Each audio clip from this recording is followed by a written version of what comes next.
जी हाँ, नमस्कार। बिहार की बात के साथ हाजिर हूँ मैं, राकेश रंजन। आगे बढ़ने से पहले खास व्यूअर्स की खास टिप्पणी। बिहार की राजनीति में नीतियों से ज़्यादा प्रहसन का पुट होता है। महामाया बाबू जैसे सीएम भी बिहार ने देखे हैं। 70 के दशक में सरकार बनाने और गिराने का खेल देखा है। वैसा ही खेल जैसे बच्चों का खेल हो। जैसे भी हो, लालू प्रसाद और नीतीश कुमार ने सरकार को अस्थायी सुख प्रदान किया है। बिहार के हम लोगों जैसों को इस बात की आशंका रहती है कि बिहार फिर 1969 से 1990 के दौर में न लौटा है। बातें बहुतेरे हैं। चूंकि आज महिला दिवस है तो बात कर लेते हैं क्या कुछ हुआ बिहार में। बिहार में मुख्यमंत्री की कुर्सी पर नीतीश कुमार काबिज हैं। सूबे को दिशा देने की जिम्मेदारी उनके कंधों पर है।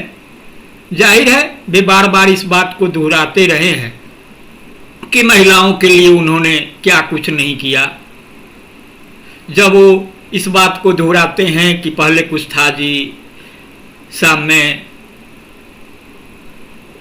या शाम ढलने के बाद कोई घर से निकलता था जी, कितना कुछ बदल गया है। खास तौर से जब वे बदलाव की बातें करते हैं तो महिलाओं का जिक्र करना नहीं भूलते।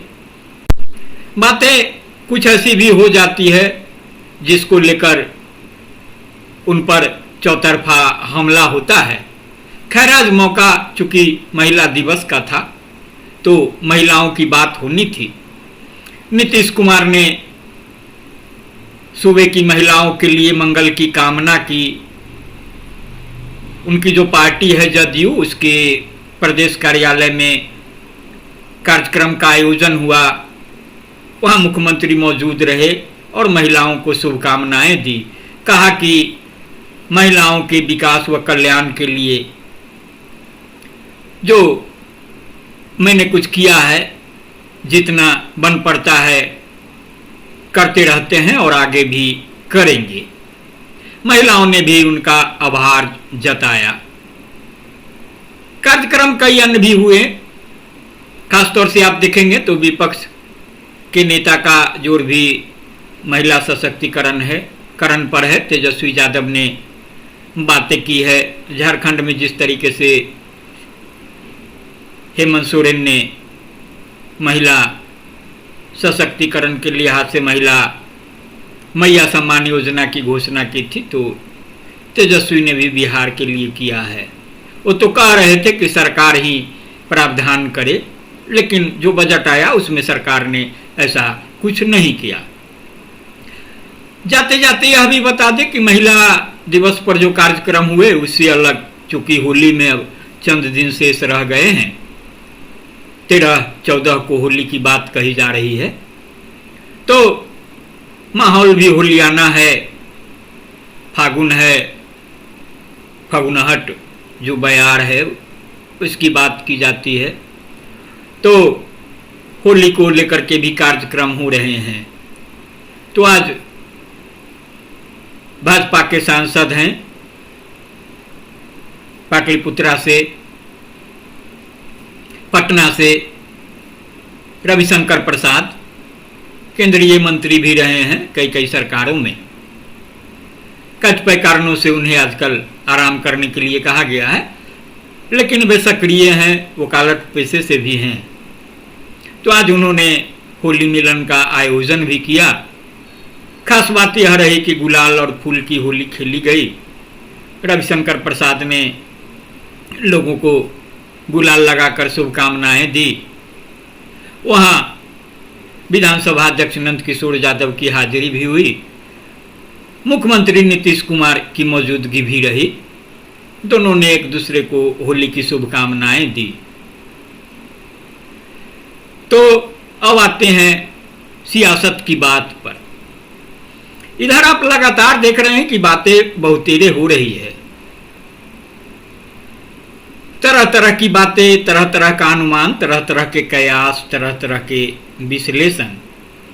लेकिन जो बातें कही जा रही है उसमें यह स्पष्ट है कि नीतीश कुमार का मन अभी पूरी तरह स्थिर चित्त नहीं है। वे क्या करना चाहते हैं उसका मुकम्मल खाका उन्होंने अब तक नहीं खींचा है। जहां तक उन्हें काबू में रखने की बात है तो भाजपा अपने तरीके से तमाम कवायद कर रही है। भाजपा और राजद के बीच नीतीश कुमार और राजद के बीच भाजपा मजबूती से दीवार बनकर खड़ी है। एक वीडियो में मैंने इस बात का उल्लेख भी किया था कि किस तरीके से दीवार बन रही है भाजपा। लेकिन दीवार बनने और बनाने की कवायद में जो कुछ हो रहा है उसमें यह बातें भी जाहिर हो रही है कि नीतीश कुमार को लेकर भाजपा में भी एक मत नहीं है। अभी आप देखे होंगे कि जो नीतीश मंत्रिमंडल का विस्तार हुआ उसमें 7 मंत्रियों की एंट्री हुई तो कई मंत्रियों के विभागों में फेरबदल हुआ और उससे प्रभावित हुए उप मुख्यमंत्री विजय सिन्हा के साथ सम्राट चौधरी भी उप मुख्यमंत्री होते हैं। तो खास तौर से अभी जो विधानमंडल का सत्र बजट सत्र चल रहा है उसमें जो नीतीश कुमार के पक्ष में मजबूती से खड़े होकर जो मैंने दीवार की बात कही है भाजपा की दीवार, तो नीतीश और तेजस्वी के बीच दीवार खड़ी कर रहे हैं सम्राट चौधरी नीतीश के बारे में जो तेजस्वी की बातें होती है तो उसका पलटवार जदयू से कहीं आगे बढ़ चढ़ कर करते हैं। लेकिन जो भाजपा का एक धारा है खासतौर से विजय सिन्हा सरीखे लोगों का धारा, चूंकि आप अभी सियासत में देखेंगे तो विपक्ष की ओर से भी और मीडिया के एक खास तबके की ओर से भी, वह तबका जो मीडिया की बात करता है तो उसकी ओर से यह बात कही जा रही है, प्रचारित भी कहिए इस रूप में कि प्रचारित भी बातें की जा रही है कि भाजपा की कोशिश है कि सवर्ण को बिहार की सत्ता सौंपी जाए, मतलब सूबे की जो कमान है वो सवर्ण चेहरे के हाथ में सौंपी जाए। ऐसा करने के पीछे जाहिर है मकसद छिपा नहीं है कि एक संदेश देना है कि अगर बहुसंख्यक मतदाता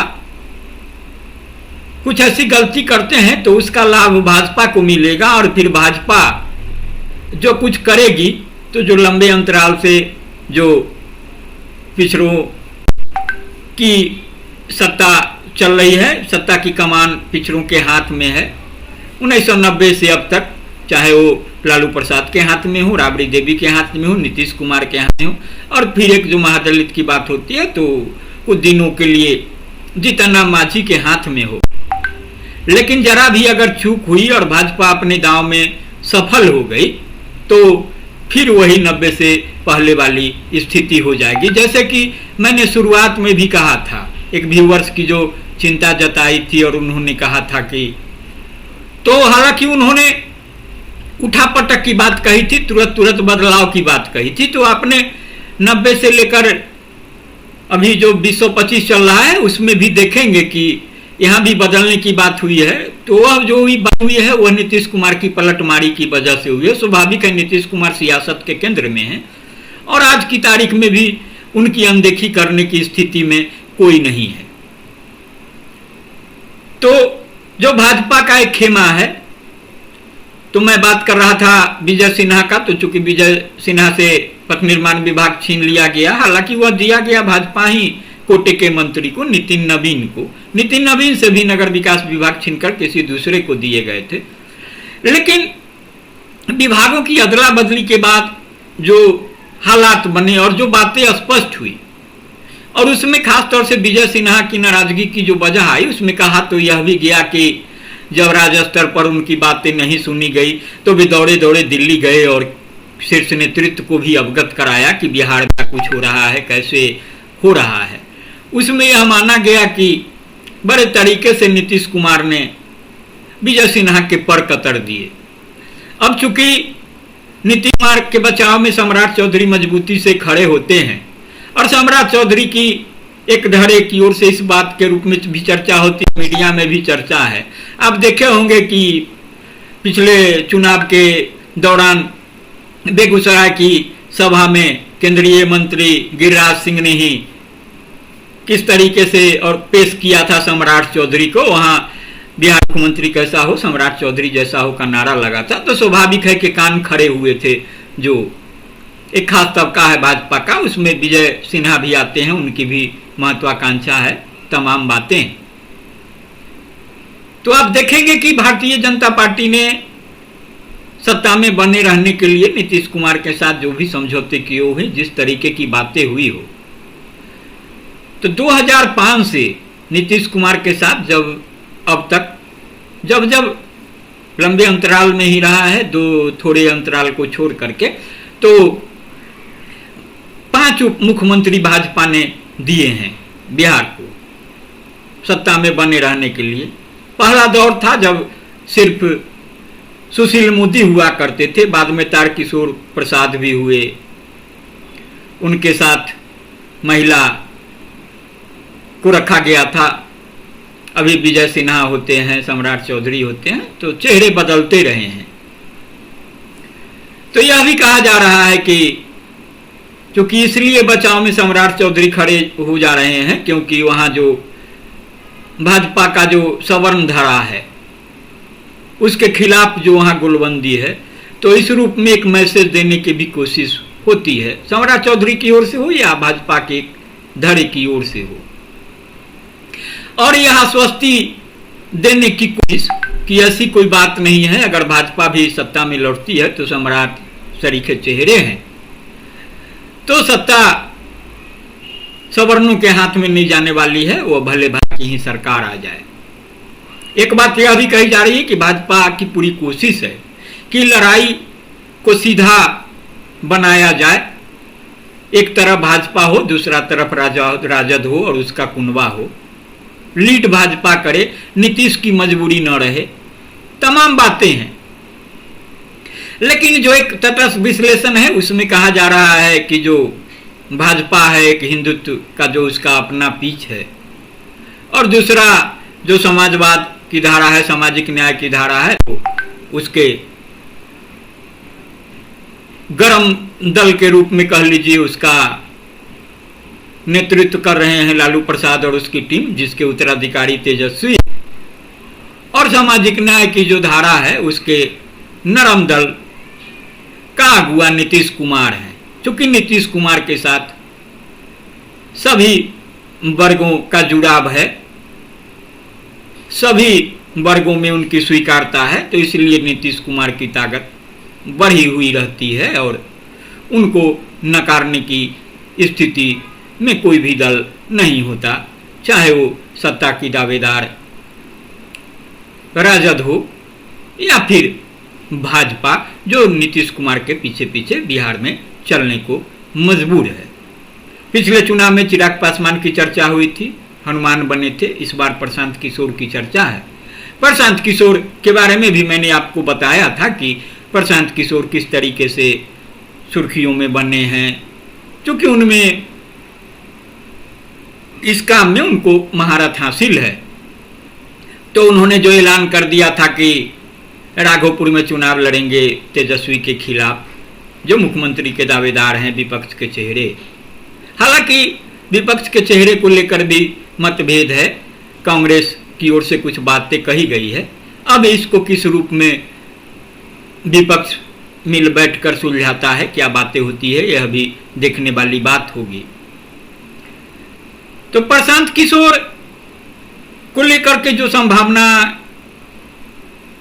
है और जो कयास लगाए जा रहे हैं उसमें यह कहा जा रहा है कि प्रशांत किशोर की जो भूमिका रही पिछले उपचुनाव में, जो 4 सीटों पर उपचुनाव हुए थे, उसमें भले सभी की सभी 4 सीटें एनडीए की झोली में आ गई हो, लेकिन उसके संकेत हैं कि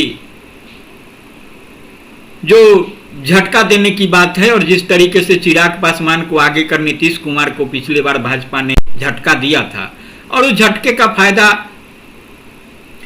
किसी न किसी रूप में राजद को भी मिला था। जब पहली बार तेजस्वी को आगे कर राजद मैदान में थी, इंडिया गठबंधन तथा कथित रूप से मैदान में था, जब करीब आकर सत्ता फिसल गई थी तेजस्वी के हाथ से, तो प्रशांत किशोर की बात कही जा रही है कि झटका उस सबको कमोबेश देंगे। वो लालू प्रसाद यानी राजद को, तेजस्वी को भी झटका देंगे, नीतीश कुमार को भी झटका देंगे, भाजपा को भी झटका देंगे। लेकिन जो हनुमान की भूमिका की बात है तो उसमें वे नीतीश कुमार को ज्यादा झटका देने की स्थिति में नहीं है। नीतीश कुमार को जितना झटका देंगे उससे दोगुना झटका बीजेपी को देंगे, क्योंकि उनके हिस्से जो वोट जाने वाला है और माना जा रहा है कि कुछ हिस्सा जा सकता है, वह भाजपा का ही होगा, खासतौर से ब्राह्मण वर्ग का। पिछले चुनाव में यह देखा गया था कि नीतीश को जो झटका देने में चिराग पासवान कामयाब रहे थे, तो उसके पीछे भी भाजपा के साथ जो होता है सवर्ण वोट, उसकी बड़ी भूमिका रही थी। दलित के कारण ऐसा नहीं हुआ था, दलित मतों के कारण नहीं हुआ था, जो उनका अपना कुछ खास वोट बैंक है जो पासवान बिरादरी का होता है, तो वही उनकी ताकत है। तो दलित की जितनी ताकत चिराग पासवान के साथ है, तो उससे ज्यादा नीतीश के साथ दलित जो होता है महादलित की जो बातें होती है, और फिर अति पिछड़ा का वोट बैंक है। मुसलमान भी दुविधा में होते हैं। मुसलमानों को यह भरोसा होता है कि नीतीश कुमार के रहते हम सुरक्षित हैं। कम से कम नीतीश कुमार हैं तो उन्होंने भाजपा को रोक कर रखा है। अगर सीधा मुकाबला होगा और एक तरफ राजद या लालू प्रसाद के उत्तराधिकारी के रूप में तेजस्वी होंगे और इधर भाजपा होगी, तो फिर हो सकता है कि मुश्किल हो जाए, भाजपा आगे निकल जाए, फतह कर ले। तो इस तरीके से बातें हैं। और यह भी है कि जब तेजस्वी सीएम का फेस बनेंगे तो फिर उनके साथ भी थोड़ी दिक्कत होगी। जो बातें हैं तो बीजेपी खेल करने की स्थिति में नहीं है। लेकिन जो मैंने भाजपा की दीवार की बातें कही थी, तो उसमें यह हो रहा है कि नीतीश कसम में हैं और वे खुलकर नहीं बोल पाते हैं। तो एक बात यह आई कि कहीं कोई खिचड़ी तो नहीं पक रही है। एक विश्लेषण है कि पिछले दिनों विधानसभा में जब उप मुख्यमंत्री सम्राट चौधरी तेजस्वी यादव एवं उनके परिवार के खिलाफ हमलावर थे, तो उस वक्त सदन में बैठे मुख्यमंत्री नीतीश कुमार और उनके बेहद करीबी मंत्री विजय कुमार चौधरी खामोशी के साथ सब कुछ सुन रहे थे। इतना ही नहीं, जदयू कोटे के मंत्रियों का भी यही अंदाज था। इन लोगों के चेहरे का भाव यही बता रहा था कि इन्हें सम्राट चौधरी का यह स्टैंड अच्छा नहीं लगा। जबकि सम्राट चौधरी ने यह तीखी प्रतिक्रिया नीतीश के खिलाफ उस अमर्यादित टिप्पणी को लेकर व्यक्त की जिसमें उन्हें बूढ़ा और थका हुआ मुख्यमंत्री कहा गया। यह टिप्पणी राजद की ओर से की गई। खुद तेजस्वी भी यह बात कहते रहे। ऐसे में तो सदन में आमतौर पर जो होता रहा है उसके मुताबिक इन खामोश नेताओं को तो मेज थपथपाकर उनकी बातों के प्रति समर्थन का भाव प्रकट करना चाहिए। इसे लेकर अब यह चल रही है कि क्या नीतीश फिर से राजद के साथ हाथ मिलाने की गुंजाइश बनाने की जमीन तैयार कर रहे हैं या इसे लेकर संभावना बचाए रखना चाहते हैं। इसके अलावा एक बात यह भी है, जो खास तौर से आप शराबबंदी को लेकर देखेंगे तो मैंने एक वीडियो में आपको बताया था कि प्रशांत किशोर ने तो बाकायदा ऐलान कर दिया है कि शराबबंदी का कोई मतलब नहीं है। तो उनकी जब सरकार बनेगी और उन्हें अगर मौका मिला तो वे शराबबंदी खत्म कर देंगे। शराब बेचने की, पीने की, पिलाने की खुली छूट होगी। हालांकि उनका एक तर्क यह भी था कि जो उससे आमदनी होगी तो शिक्षा के विकास पर खर्च करेंगे। तो आलोचना भी हुई थी, कहा गया था कि भाई शराब बेचकर पढ़ाई ठीक है, उनका विषय है, राजनीति है, सियासत है, उसमें बातें होती रहती है। तेजस्वी ने इस बात को आगे बढ़ाया, शराबबंदी का विरोध किया, कहा कि उससे कुछ फायदा नहीं हो रहा है, लेकिन उन्होंने शराबबंदी खत्म करने की बात नहीं की। उसका एक हिस्सा जो ताड़ी पर प्रतिबंध है उसको लेकर के उन्होंने बात कही कि उससे ज़्यादा प्रताड़ित हो रहे हैं जो गरीब तबके के लोग हैं, ज़्यादा जेल जाने वाले वही लोग हैं। और एक बात यह भी आई कि शराबबंदी की जो फजीहत करने वाले लोग हैं वो वही लोग हैं जो बंदी में भी छक्कर शराब पी रहे हैं और इस बात के लिए सरकार की आलोचना भी करते हैं कि भाई बंदी का कहाँ असर है, शराब तो खुलेआम बिक रहा है, लोग पी रहे हैं, पिला रहे हैं। यह बात अलग है कि उसकी कीमत क्या है नहीं है और उसके खरीदने की ताकत किसके पास है नहीं है। तो तेजस्वी ने कहा है कि वे ताड़ी की खरीद बिक्री मुफ्त कर देंगे, छूट दे देंगे, तो जो गरीब तबका है उसकी आय का जरिया भी बढ़ेगा और फिर जेल जाने की जो उनकी मजबूरी है वो भी जाती रहेगी। तो उनके समर्थन में आप देखेंगे कि पशुपति कुमार पारस भी खड़े हुए हैं, चिराग पासवान भी खड़े हुए हैं। स्वाभाविक है, चिराग पासवान को लेकर के जो भी हो, लेकिन उनको भी इस बात का इल्म है कि उन्हें भी राजनीति करनी है और आंख बंद करके राजनीति नहीं हो सकती है। वे अब खतरा नहीं लेना चाहते हैं। जब जीवन मरण का प्रश्न था, पार्टी हाथ से निकल गई थी, अकेले बच गए थे, तो अब मुख्यधारा में आ गए हैं। चाचा से पार्टी छीन ली है, 5 सांसदों वाली पार्टी के नेता बन गए हैं, मंत्री भी बन गए हैं, तो उन्हें अब बहुत कुछ पाने की जल्दी नहीं है, तो वे भी अपने हिसाब से ताना बाना भूनकर आगे बढ़ रहे हैं। तो चिराग पासवान भी इस बार हनुमान बनने के लिए तैयार नहीं है और वे अपनी कुछ अलग भूमिका तय कर रहे हैं और उस हिसाब से आगे बढ़ रहे हैं। और फिर उन्हें भी राजनीति करनी है और नीतीश से निपटने और निपटाने के भाजपा के खेल में शामिल हो जाएंगे। तो नीतीश अगर निपट भी जाए तो उनको क्या मिलने वाला है? नीतीश के बाद उन्हें भी राजनीति करनी है, उनकी भी लंबी उम्र है, तमाम चीज़ें हैं, तो उस हिसाब से वे काम कर रहे हैं। तो जो ताड़ी की बात आई तो उन्होंने भी कह दिया है कि यह ठीक नहीं है और इस पर वो तेजस्वी के साथ हैं इस मसले पर कि ऐसा कुछ नहीं होना चाहिए। तो यह भी पासी बिरादरी का भी बहुत बड़ा वोट बैंक है, तमाम चीज़ें हैं। और पीने पिलाने वाले जो होंगे गरीब तबके के, जिसकी बात तेजस्वी कर रहे हैं, चिराग कर रहे हैं, पारस कर रहे हैं, तो जाहिर तौर पर एक बड़ा वोट बैंक है और उसका हिस्सा है। इस सबसे अलग आप देखेंगे कि जहां राजद के पक्ष में मुसलमान ज़्यादा वोटों की गोलबंदी की बात होती है, तो भाजपा सीधा ध्रुवीकरण की कोशिश करती है, तमाम बातें होती है, वह यह मानकर चलती है कि मुस्लिम समुदाय का वोट उसे नहीं मिलेगा। लेकिन नीतीश कुमार एक कड़ी का काम करते हैं और मुसलमानों के एक बड़े धड़े को साथ लेते हैं। तो अभी बिहार में बाबाओं की आमद रफ्त जारी है। अभी बाबा का बागेश्वर वहाँ हैं, वे भी अपने बयानों को लेकर के चर्चा में रहते हैं, कुछ ऐसा कह जाते हैं जिससे बवेला मच जाता है। उनकी गिरफ्तारी की बात भी महुआ के विधायक मुकेश रोशन ने की है। बाबा बागेश्वर लालू प्रसाद के गृह क्षेत्र गोपालगंज में है। उन्होंने कहा कि मैं हिंदुओं को जगाने का काम कर रहा हूं और इसी सिलसिले में बिहार आया हूं। उन्होंने कहा कि बिहार हमारा है, हम यहाँ आते रहेंगे। भारत बाबर का नहीं, रघुबर का है। हमारे आदर्श भगवान राम और श्री कृष्ण हैं। तो इस तरीके से बातें आगे बढ़ रही है।